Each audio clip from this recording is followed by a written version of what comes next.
Baiklah, saya sebagai moderator dari kelompok 1. Di sini kami akan mempresentasikan hasil diskusi kelompok kami yang beranggotakan 3 orang. Sebagai pemenuhan tugas mata kuliah pragmatik. Sebelumnya, perkenalkan diri saya, Olvani Andra Dwi Puspa, dan kedua rekan saya, ada Dia Ayu Kusuma dan Bella Yurice. Sebagai pemenuhan tugas mata kuliah pragmatik, kali ini kelompok kami akan menyajikan sebuah video presentasi mengenai materi pragmatik.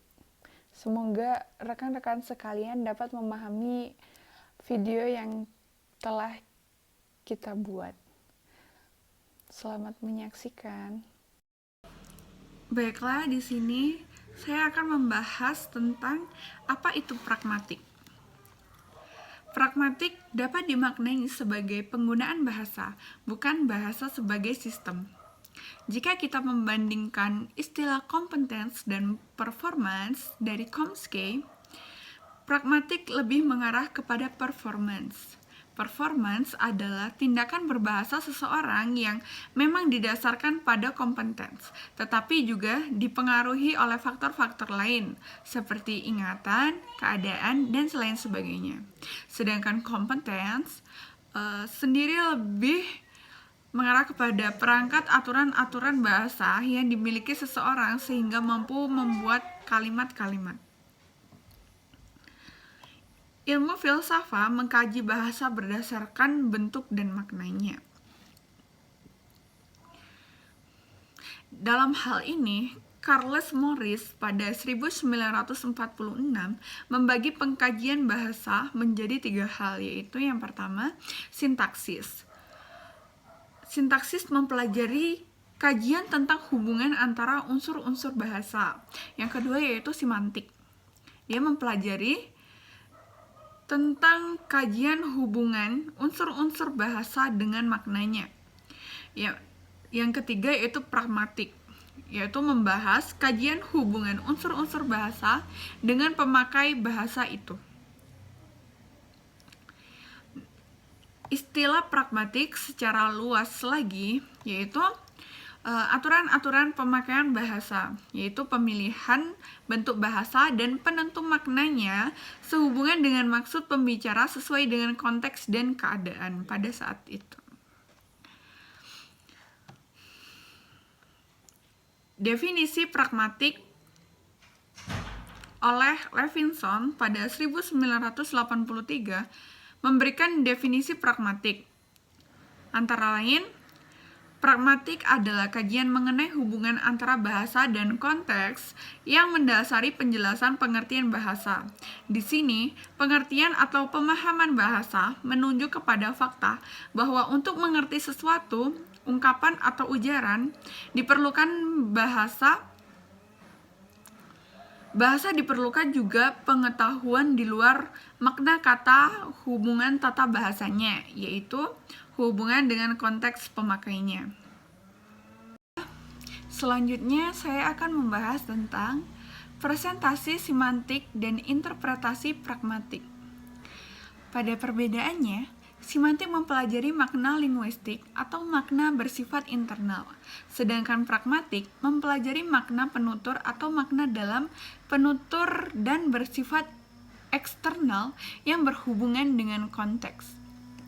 Dengan kata lain, semantik mempelajari arti harfiah dari sebuah ide, sedangkan pragmatik adalah makna yang tersirat dari ide yang diberikan. Seperti contoh, dalam kalimat berikut, B menjawab pertanyaan A dengan setidaknya 3 kemungkinan cara untuk menanyakan belum atau tidak ingin makan. A memberikan pertanyaan, siang ini kamu sudah makan? B yang pertama menjawab, saya belum makan, tapi saya tidak ingin makan. Dan B yang kedua menjawab, saya sudah makan barusan, tapi pada pernyataannya itu dia berbohong. B yang kedua, saya masih kenyang kok, padahal aslinya dia berbohong.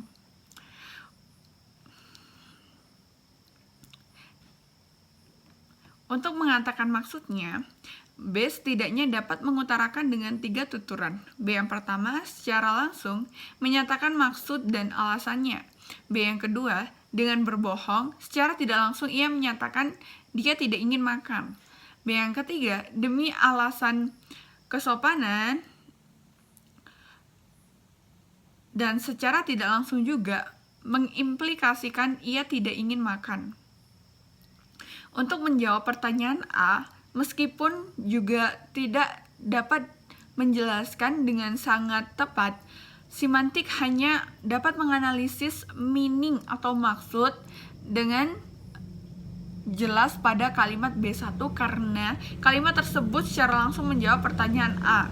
Namun, semantik tidak dapat menjelaskan secara tepat meaning B2 dan B3 karena B menjawabnya secara tidak langsung sehingga memerlukan pemahaman terhadap situasi di sekitarnya. Perbedaan tersebut.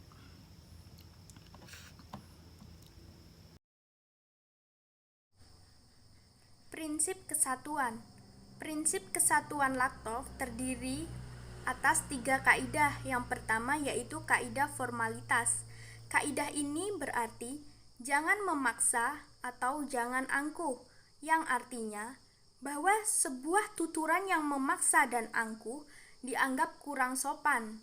Dan begitu sebaliknya, jika sebuah tuturan dirasa tidak angkuh dan tidak memaksa, maka tuturan tersebut dianggap sopan. Seperti contohnya, sudah siap semua jika kita mulai sekarang? Nah, pada contoh ini, tuturannya dianggap sopan. Lalu, contoh lagi, Anda pasti tidak mendapat nilai A. Nah, contoh yang ini dianggap tidak sopan karena seperti meremehkan. Kaidah yang kedua yaitu kaidah ketidaktegasan. Kaidah ini berisi saran bahwa penutur supaya bertutur sedemikian rupa sehingga mitra tuturnya dapat menentukan pilihan. Hal ini berarti sebuah tuturan dianggap santun apabila memberikan pilihan kepada mitra tuturnya. Dan juga sebaliknya, jika sebuah tuturan tidak dapat membuat pilihan kepada mitra tuturnya, maka dianggap tidak santun. Contohnya, jika ada waktu dan tidak lelah, perbaiki sepeda saya. Nah, contoh berikut ini merupakan contoh yang santun, karena di dalam tuturannya terdapat pilihan, yaitu jika ada waktu dan tidak lelah dapat memperbaiki sepeda saya. Contoh berikutnya yaitu, pokoknya harus maju sekarang. Nah, di dalam contoh ini tidak santun karena tidak ada pilihan. Dan contoh tersebut seperti contoh perintah. Perintah dan tidak ada pilihan. Kaidah yang ketiga yaitu kaidah persamaan atau kesekawanan. Kaidah ini berisi hendaknya penutur bertindak seolah-olah mitra tuturnya itu sama, atau dengan kata lain, buatlah mitra tuturnya merasa senang. Hal ini berarti sebuah tuturan dianggap santun apabila tuturan sang penutur membuat senang mitra tuturnya. Dan juga sebaliknya, jika tuturan sang penutur tidak senang mitra tuturnya, maka tuturannya tersebut dianggap tidak santun. Seperti contohnya, bagus sekali pertanyaanmu, Riz. Selain Rizky, ada yang ingin bertanya lagi? Nah, contoh tersebut merupakan contoh tuturan yang santun. Lalu, contoh lagi, itu pertanyaan yang mudah dijawab, ganti yang lain saja. Nah, contoh yang ini merupakan contoh yang tidak santun. Implikatur dan daya pragmatik. Yul menyatakan bahwa Implikatur adalah contoh utama dari banyaknya informasi yang disampaikan daripada yang dikatakan. Supaya implikatur tersebut dapat ditafsirkan, beberapa prinsip kerjasama dasar harus lebih dini diasumsikan dalam pelaksanaannya. Yule memilahkan implikatur tersebut menjadi yang pertama, yaitu implikatur percakapan. Implikatur percakapan, asumsi dasar percakapan, merupakan antara penutur dan mitra tutur mengikuti prinsip kerjasama dan maksim-maksimnya. Yang kedua yaitu implikatur percakapan umum. Implikatur percakapan umum adalah suatu percakapan jika pengetahuan khusus tidak dipersyaratkan untuk memperhitungkan makna tambahan yang disampaikan. Lalu selanjutnya yang ketiga, implikatur berskala. Implikatur berskala dasarnya adalah bahwa semua bentuk negatif dari skala yang lebih tinggi dilibatkan apabila bentuk apapun dalam skala itu dinyatakan kata seluruh, sebagian besar, dan banyak menunjukkan skala yang lebih tinggi daripada kata beberapa. Selanjutnya yaitu implikatur percakapan khusus. Implikatur percakapan khusus jika dalam percakapannya telah memperhitungkan adanya pengetahuan khusus terhadap konteks tertentu. Sifat-sifat implikatur percakapan. Sifat-sifat implikatur percakapan merupakan bagian dari informasi yang disampaikan dan tidak dikatakan. Penutur selalu dapat memungkiri bahwa seseorang bertujuan untuk menyampaikan maksud-maksudnya tertentu. Lalu, implikatur konvensional. Implikatur konvensional, asumsi dasarnya adalah percakapan yang tidak didasarkan pada prinsip kerjasama atau maksim-maksim. Implikatur konvensional tidak harus terjadi dalam percakapan dan tidak bergantung pada konteks khusus untuk menginterpretasikannya. Implikatur konvensional diasosiasikan dengan kata-kata khusus dan menghasilkan maksud tambahan yang disampaikan apabila kata-kata itu digunakan. Daya pragmatik memiliki ikatan dengan makna. Munculnya makna ditentukan oleh semantis. Akan tetapi, daya adalah makna yang ditentukan secara semantis dan pragmatis. Ikatan ini perlu didasari bahwa daya mencakup makna secara pragmatis dan sekaligus juga dapat diturunkan dari makna. Daya pragmatik dibentuk oleh dua unsur, yaitu daya ilokusi dan daya retorik. Tugas pragmatik yaitu menjelaskan kaitan antara makna arti dengan daya ilokusi.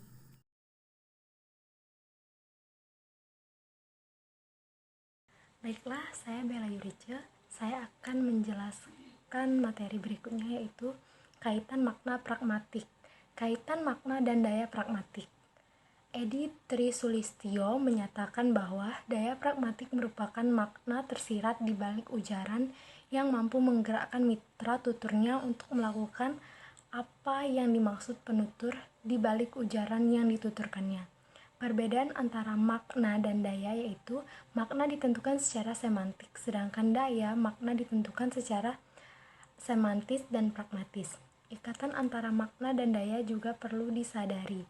Daya mencakup makna dan secara semantis daya sekaligus juga dapat dituturkan dari makna. Menurut Leach, daya pragmatis dibentuk oleh daya ilokusi dan daya retorik. Secara bersama-sama, daya retorik adalah makna tuturan dilihat dari ketaatan penutur pada prinsip-prinsip retorik, atau misalnya sejauh mana penutur mengatakan yang benar, berbicara dengan sopan, atau bernada ironis. Daya pragmatik berkaitan dengan interpretasi atau turunan. Berdasarkan pendapat di atas, dapat disimpulkan bahwa yang dimaksud daya pragmatik adalah telaah mengenai kemampuan pemakai bahasa yang menghubungkan serta menyertakan kalimat dan konteks, namun dihubungkan dengan situasi atau konteks di luar bahasa tersebut dan dilihat sebagai sarana interaksi atau komunikasi di dalam masyarakat. Berikutnya yaitu pragmatik sebagai pemecahan masalah. Postulat pragmatik kelima menyatakan persesuaian gramatik dibatasi dengan pemetaan, sedangkan persesuaian gramatik dibatasi dengan aneka masalah beserta pemecahannya. Jika ditinjau dari persesuaian gramatik, T yang